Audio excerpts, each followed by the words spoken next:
takut sama hujan sama Satpol PP ya. Kalau hujan berarti mengamankan make up. Satpol PP takut diciduk, nanti nggak boleh kerja lagi. Ya, kita sekarang lewat alun-alun Kota Bandung. Belanda bikin alun-alun itu punya sistem catur gatra atau 4 titik. Titik pertama ada bangunan melengkung, tuh ada lampunya yang di ujung. Itu adalah pendopo rumah dinas wali kota Bandung. Titik kedua, pelataran alun-alun sama Masjid Raya Bandung dibangun tahun 1825. Dulu di sini ada tempat pemacungan. Titik ketiganya pasar, karena tata letak kota berubah, pasarnya menjauh. Titik keempat, nanti akan saya ceritakan, kita akan masuk Jalan Bancai. Ada penjara Bancai, bekas. Nah, dulu di sini ada pohon beringin 2 kayak di Jogja, tapi udah ditebang sama Jepang tahun 1942.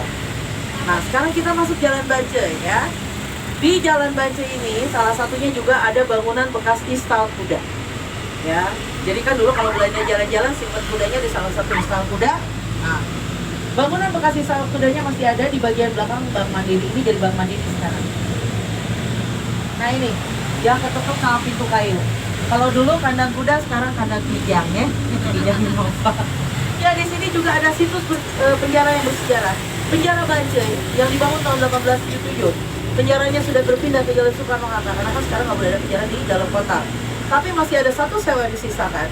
Karena ini adalah selnya presiden pertama kita, Bung Karno, yang ditahan selama 1 tahun 2 bulan sebentar. Ini bentar ya Pak ya, karena sama bukan. Nanti kita maju kok. Jadi ini gedung lama semua ya? Ya. Ada nih selnya kecil. Yang gede mah istana tuh. Ya? Yang gede mah istana. Pak salah ya Pak ya. Maksudnya sempit gitu. Itu tunjuk aku tuh. Ini itu penjaranya sebentar ya ini. Yang ya, sebentar Mbak Heri ya. Nah ini selnya ya, dari tempat makan, dari seng, spot, terus apa ya, tempat tidur sampai tikar yang digulung-gulung itu ada sesajen karena Bung Karno kan turunan Bali. Pandan nggak? Ya? Pandan nggak? Pandan. Ya tikarnya itu dari daun pandan. Ah iya, yang gitu daun pandan itu Pak. Iya, iya. Nah itu terus patung Bung Karno yang lagi nulis pledoinya di atas batu. Di mana ditahan? Itu ada patung Bung Karno ya? Ya di sini, di sini. Nah, dulunya ini sel ini blok penjara. Lama nggak? Dipindahin kan? Ini lagi. Iya. Nah, terus jadi 1929 Bung Karno ada di Jogja dan mengungkap Partai Nasional Indonesia. Betul. Oleh Belanda dianggap makar. Beliau kemudian ditangkap, digiring ke penjara untuk kriminal biasa ini.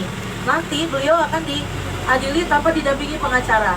Orang yang berjasa membuat beliau bisa membela dirinya sendiri adalah istrinya dari Bandung, Ibu Inggit Garnasih. Oh, itu gitu. Jadi diam-diam Ibu Inggit nengok suaminya tuh nyelipin buku. Dari situ Bung Karno belajar bagaimana membela dirinya sendiri. Nanti ada cerita lanjutannya di gedung Landrak atau gedung pengadilan. Aduh, saya jadi kayak ibu guru, nggak apa-apa nih Pak, banyak cerita. Ini sekarang kita masuk Jalan Cikapundung. Di sini ada menara penjaga penjara Bancai yang masih tersisa. Nah ini ya. Di sini juga ada satu masjid yang unik karena bernuansa oriental. Di Bandung ada 2 sebenarnya. Nah ini salah satunya. Kalau dilihat modelnya kayak kelenteng. Ini adalah Masjid Al-Imtizaj yang dibangun oleh para mualaf Tionghoa. Aturan tadi Cikapundung nyanyi dong Cikapundung. Nah, Bapak Ibu, kalau mau kuliner malam, masuklah kita ke Teras Kuliner Cikapundung Barat ya. Nah, di sini saya mau jelasin sedikit. Bandung ini punya banyak julukan. Salah satunya adalah Bandung sebagai Paris Panjava. Keindahan kota Bandung kayak Paris Prancis ya. Yes.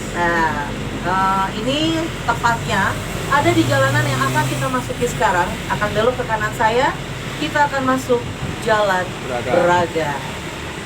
Braga, banyak orang yang mengaitkan dengan kata ngabar raga, ngumbar raga, ngabalaga, ngegaya, ngumbar raga pamer badan. Tapi bukan berarti negatif. Karena ini ada hubungannya dengan Bandung sebagai kota fashion. Ketika dulu ada model pakaian terbaru dari Paris, Prancis, jadi 3 bulan kemudian sepanjang jalan ini udah kayak fashion show. Noni-noni Belanda pakai pakaian-pakaian yang up to date dan juga perhiasan-perhiasan termahal. Ya. Nah, kalau ini ada kenari ya. Ini udah ada dari zaman Belandanya. Katanya sih dulu sempat ada cerita ketika orang Eropa kan suka afternoon tea. Noni-noninya minum teh di atas, menir-menirnya nembakin penduduk pribumi hanya untuk keisengan belaka. Wow, kejam ya. Nah, kalau sekarang Jalan Braga ini tempatnya macam-macam Bapak Ibu. Tempat prewedding iya, tiktokan iya, tempat Gisel, tahu Gisel? Gila Sophie. Terus tempat seniman-seniman lukis ya. Ada biasanya sih kalau cuma Sabtu Minggu suka ada band jalanan. Dan juga nanti di depan kita akan lihat seniman wayang. Tentu saja tempat kuliner ya. Nah ini, yang pintu terbuka ini adalah sumber hidangan. Toko roti dan kue yang udah ada dari tahun 1929. Bisa dilihat settingannya semuanya masih asli. Halo Pak. Dan makanan yang dijualnya juga masih banyak makanan khas Belanda. Bitterballen, ombikoek, sosis brood, bakkepootjes juga masih ada. Masih pentonil, Yang tinggalin ini siapa? Yang tinggal di sini ya turunan-turunan yang dari dulu biasanya Chinese sama yang punyanya. Dia beli. Ya, beli ini emang rumahnya. Termasuk belakangnya itu rumahnya. Gitu. Jadi Oh, ini masih Chinese. ini masih kok. Ini Chinese ya. Iya. Banyak Pak di sini toko komputer juga. Dulu ada Braga Stone masih ada lagi. Oh, Braga Stones yang dibelokkan itu sekarang kayaknya udah nggak ada Pak. Iya, ya Braga Stones. meninggal. Ya. Nah, ini Om Ramdan udah pulang, saya wayangnya udah diberesin ya. Iya. Nah, ini juga yang Bata Putih, ini Erfelernya. Ini dulunya toko senjata dan gudang senjata. Jadi Jalan Braga ini udah viral dari zaman dulu. Bahkan dinyanyikan oleh artis Hetty Koes Endang. Braga terkenal. Iya. Jalan Braga, jalan intelek. Kayak gitu ya. Apa? Tidak boleh masuk. Udah selanjutnya nggak usah dibikin lagi tapi sebentar ya. Nah ini populer toko perhiasan dari Belandanya. Ini gedung gas negara dibangun tahun 1930 sekarang menjadi restoran gastro. Bapak Ibu bisa lihat interiornya masih banyak yang asli. Di sini banyak barang-barang yang dipertahankan keasliannya. Apa bangunan maaf? Karena memang termasuk salah satu bagian. Dan ini di bawah jalannya tidak diakui awal tahun 2000-an. Lalu ada diambil dari pegunungan lava yang langsung bantuan vulkanik. Tujuannya di sini untuk menyelam air. Nah, tahun 1923 ada restoran pertama di Bandung ya. Namanya Nahong Bogoreyan, restoran Prancis yang sekarang menjadi Braga Permai. Bisa dilihat semua settingannya juga ini masih asli ya. Ya, kalau dulu memang orang tertentu, kalau sekarang alhamdulillah terjangkau ya. Tahun 1919 juga di sini ada showroom Mercedes-Benz ya, tepatnya di Braga Cibinong sekarang.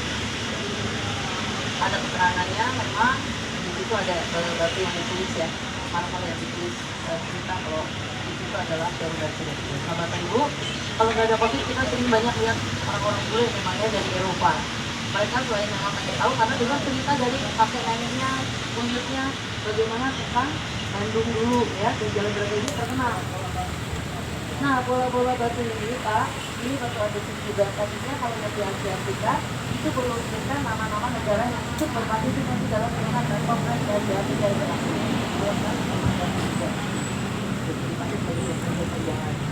bertepatan dengan yang peringatan ke-60 itu. Ya.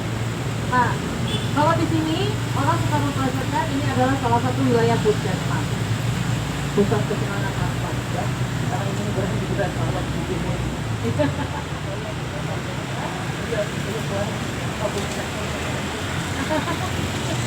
Ya, nah kita sekarang akan masuk daerah Viaduk. Viaduk ya, 4848. Ada di sini 4848. Ya, oh iya, sekarang di sini. Ini anaknya 4848. Nah, viaduk itu ada dua versi artinya, jembatan di atas kanal atau jembatan di atas jalan. Di atas jembatan ini ada rel kereta api. Sebelah sana itu lokomotif pertama yang datang ke Bandung, namanya Si Gombel bukan Si Thomas. Datang tahun 1884. Salah satu fungsinya mengangkut daya masuk dari daerah Ciwidey ke Bandung Raya.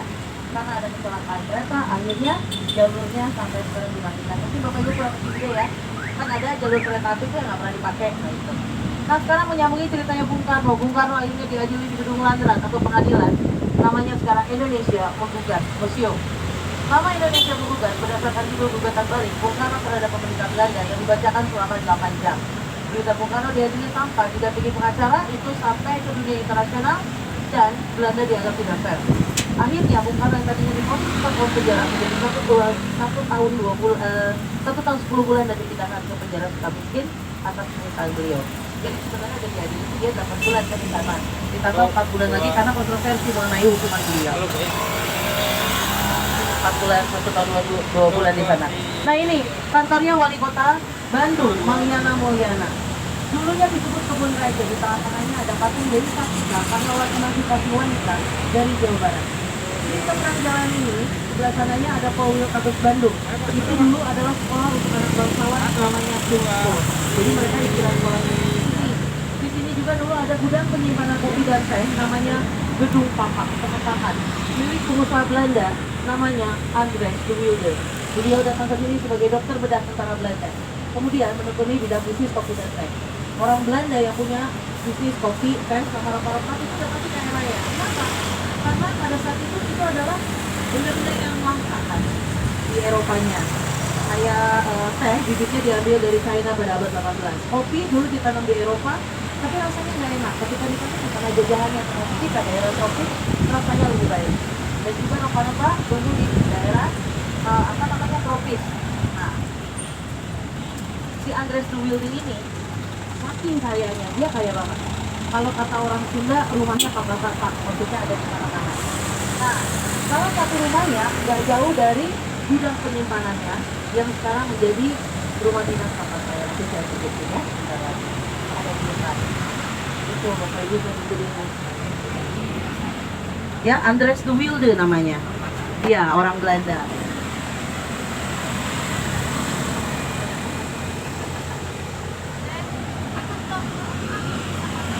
Ya, nanti dijelasin di depan ya. Saya jelasin di depan soalnya masih ada lagi. Nah inilah perkenalkan salah satu rumah Andres de Wilde yang menjadi rumah dinas papa saya. Bangga tujuh Ayu. Nah orangnya juga nggak tahu ya Pak ya. Pangkalnya baru umur berapa Pak?